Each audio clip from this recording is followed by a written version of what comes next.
Hello everyone and welcome back to my channel. In this video I'll be taking a look at the second Star League Assault Lance. This box is preceded by the Star League Command Lance in the Star League box series that all include a pre-painted mini. We'll be taking a look at that. In this box we have the Daishi, or this is I believe this is Victor Steiner-Davion. We also have the Helios, Argus, Emperor, and I think there's a coolant truck in this. Yeah, bonus coolant truck in this box. So we see that we've got that pre-paint. It'll be a nice blue and yellow. I want to take a look more at that in a minute. We see 4 Alpha Strike cards, 4 Mech Warrior cards, and a Battlefield Support card. I like the inclusion of the Battlefield Support card. I'm really hoping that this is a typo on the Alpha Strike cards, because the Battlefield Support card doesn't work for Alpha Strike. I mean, I suppose you could adapt some rules and make it work, but it's not an Alpha Strike card. I wish they included an Alpha Strike card. Something I don't know if I've said on my channel before, but I also wish they included which paints were used for the pre-paint model. I've mentioned it to Randall Bills at Catalyst, and he said it was a great idea. Wouldn't be able to get it on this box. He said he would be able to do it on the 3rd Star League Striker Star, which is the box following this box, with the pre-painted Lament.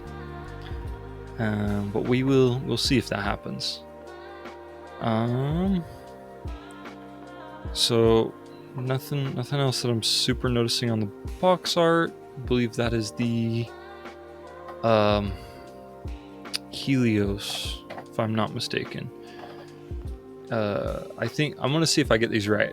Emperor, Argus, Helios, Daishi, the Prometheus specifically, and then coolant truck. So let's open this up real quick and we'll take a look.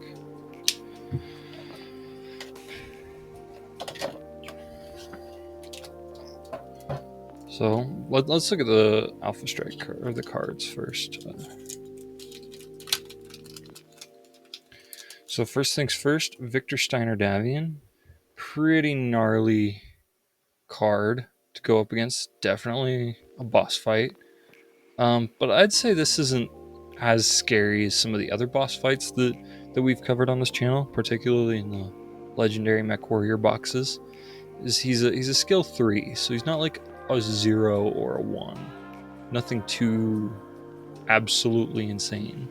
But he could still put out 9 damage at medium range, and he's got case. So, and he can overheat long, so he can do 7 damage at long range, which is still respectable and rather scary. And we see the card and the paint job that we've got on the mini. On the flip side, we have an Emperor. I don't like that. I think the flip side of the card should be the same mini. I really do. I don't like this switching over to the Emperor, Sun Tzu Liao. But also potentially a mini boss fight. Say you're in a campaign, everyone's rolling medium mechs. This would still be a decent boss fight. But yeah, I'm really disappointed to not have another Direwolf or Daishi on that side.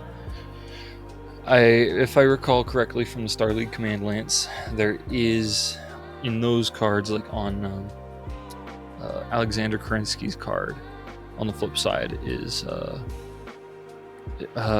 someone Kurita. It's a Kuritan mech, but it's the same mech in lore, but it's someone else got it and repainted it and such. I wish they kind of did something similar here. Even if they didn't, they could have easily done this card here without Victor Steiner-Davion. Just this mech, without a skill modifier and points changed. I know from a lore standpoint, it doesn't really make a whole lot of sense, but from a practical playing standpoint, I would prefer it. So next up, we have the Argus. Solid heavy mech. Pretty speedy 10-inch move with probe and recon. I think if you threw tag on this, it could be kind of fun. But also he has indirect fire, so we're seeing some LRMs. So tag wouldn't make a whole lot of sense, I don't think. On the flip side, oops, those are sticking together. On the flip side of the Argus, we have a C3S, Mobile HQ1. This looks like a Blakist Argus. Solid. I would not want to go up against it. TMM2 and a 12-inch move. 49 points versus 42 points, but I think I would spend the 7 points. You're getting an extra movement, you're getting extra damage in medium and long range. But you're not getting case. That's a trade-off. That's definitely a trade-off. But C3S for sure is nice to have if you're built for it. Then we have the Helios. It's case 442 on damage, 8-inch jump, and a TMM of 1 for 34 points. I think it's a cheaper heavy, I think. So kind of fun. I think I'm doing pretty good. Yeah. Oops, I totally just dropped that card. Okay. Reverse side of the Helios. C3 BSS. I am not familiar enough with the C3 specials to know what C3 BSS is. I will also assume that, I'm going to assume this is a Republic of the Sphere variant, I think. Pretty gnarly. Case 2, C3 BSS. Indirect fire 1, Mobile HQ 2 with a 444 on attack, 8-inch move, TMM 1. It's 40 points. I don't know enough about CS3 or C3 to understand that. We do have a coolant truck. I'm a little excited about this, but I would take having a dedicated Emperor card over having a coolant truck card. I think that is one of the biggest mistakes Catalyst made with this particular box. 8-inch wheeled movement, cargo transport 8, EE search. I don't know what EE is off the top of my head. It does have a 0-star attack at short range, so it's not totally defenseless, but it's not really gonna do much. And so yeah, not very powerful. On the reverse side, it's a hover coolant truck, so 16-inch hover instead of an 8-inch wheeled. And cargo of 5 instead of cargo of 8. 19 points instead of 8 points. It's got a TMM of 3 instead of a TMM of 1. So this one's a little bit faster. Obviously this is like an objective. And I'm gonna put the mini up against the objectives box here in a second, but yeah, that's a pretty speedy objective if it's getting away from you, the hover variant. And of course we have the battlefield support card. I do think it is a Catalyst W to include the battlefield support cards in these boxes. And then of course we have the pilot cards. I'm assuming we have one pilot card for each of the mechs, which is what I would normally expect. And really, I would normally expect a pilot or an Alpha Strike card for each mech or each mini. I do think that is an L on Catalyst. a common Catalyst L. I know, unfortunately. It is my opinion that Catalyst has a habit of being like 90% there to a great product, and they settle with a good product.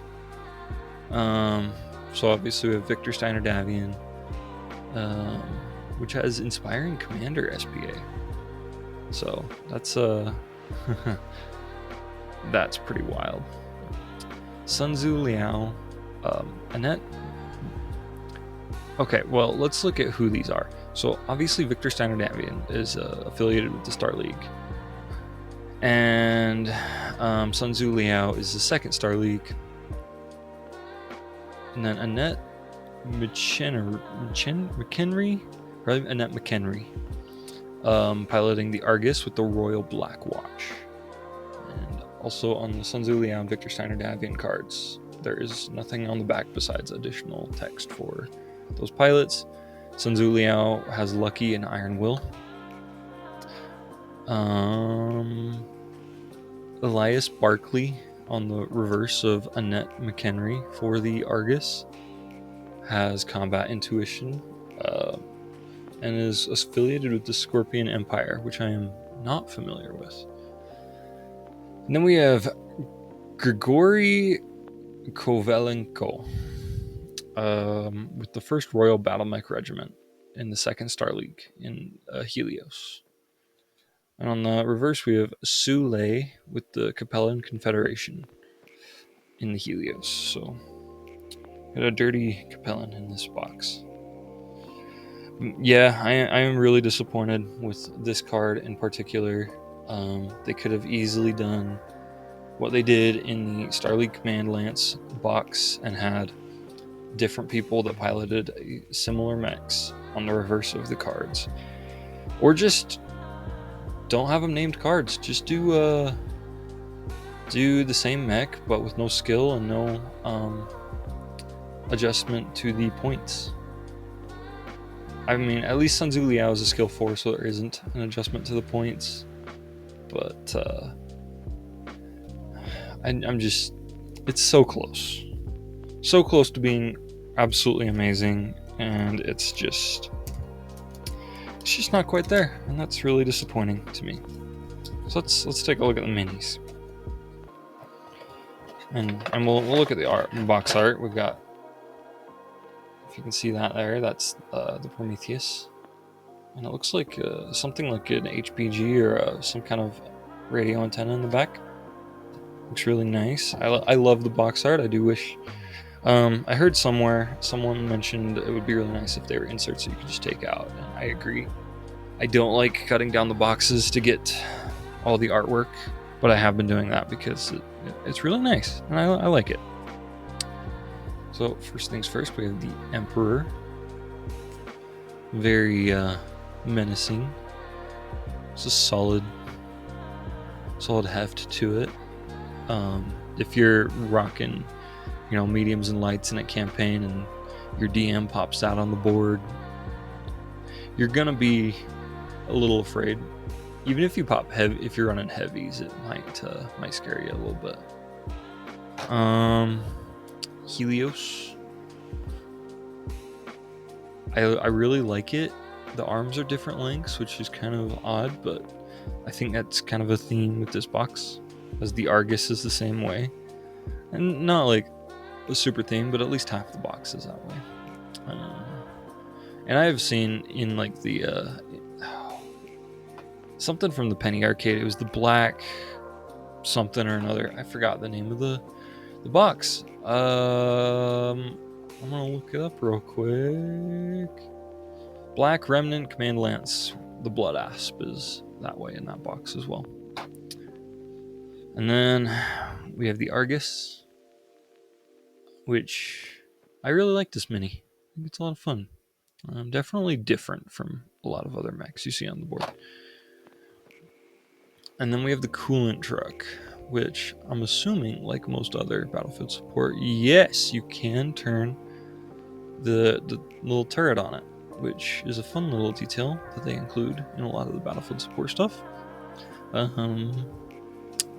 Maybe a lot of people don't care, but I definitely care. I think this mini fits really well with the objectives of Force Pack. So I have the full objectives Force Pack here. And just from like that top-down view that you guys have, they look like they all fit together nicely. But let's see if I can get these a little closer to the camera. It is thinner. I'd say it's about half the height of a lot of these, except for maybe the long tom support truck. Even then, it's still kind of half the height. But fun for objectives, and it fits nicely with the objectives Force Pack. Now for the big guy, the one I want to talk about the most. So first of all, let's undo this zip tie, and we'll pull him right out. I'm not sure why they have him in a zip tie. Maybe it's to protect the paint job a little more, but nonetheless, they do have him in a zip tie. This is a very nice blue that he's painted with. I'm not a huge fan of yellow, but I think it fits. I have seen some people on like the Battletech subreddit adjust the paint job for this and make it just look really good. I probably will with some like Vallejo fluorescent paint and just make some details pop a little bit more, particularly the barrels of guns and stuff. And maybe the cockpit, I might I'm tempted to use like a metallic paint for the cockpit. I do a lot of my cockpits with metallic paint. This is a totally different variant and mini from any other Daishi we've seen. So I have the Widowmaker from the first Legendary Mech Warriors box here. This one I painted up myself, so that's why it's just okay. And then, so we're seeing, you know, the racks here. It's just on the reverse side. We've got some other laser energy weapons. I'm guessing those are PPCs of some sort or something. The arms are a little closer to the standard Daishi that can be found in the Clan Command Star Force Pack. It's a different pose. I'm guessing Catalyst started with this one and went from there. But the arms are similar, not quite the same. This one's been primed, just not painted. Haven't gotten around to it. So yeah, there we've got the three variants of the Daishi so far. Very, very nice. I'm really happy with these pre-paints. To be honest, I would love full Force Packs that are pre-painted. Just looking at the two pre-paints we've had so far, we've got Alexander Kerensky and Victor Steiner-Davion. Both of them are pretty solid, I feel like. I think some details could be improved, but overall, they're really well done, and on a mass production scale, I think it's passable, or I'd say it's pretty good for mass production scale, not passable. I do wish that the Catalyst included what paint colors were used, though. So yeah, if anyone knows anyone at Catalyst or Direct Line, ask them. I would love to know the paint colors and to be matching other minis to these. And so yeah, with that is my video. I appreciate y'all watching, and I hope y'all have a wonderful day. See ya.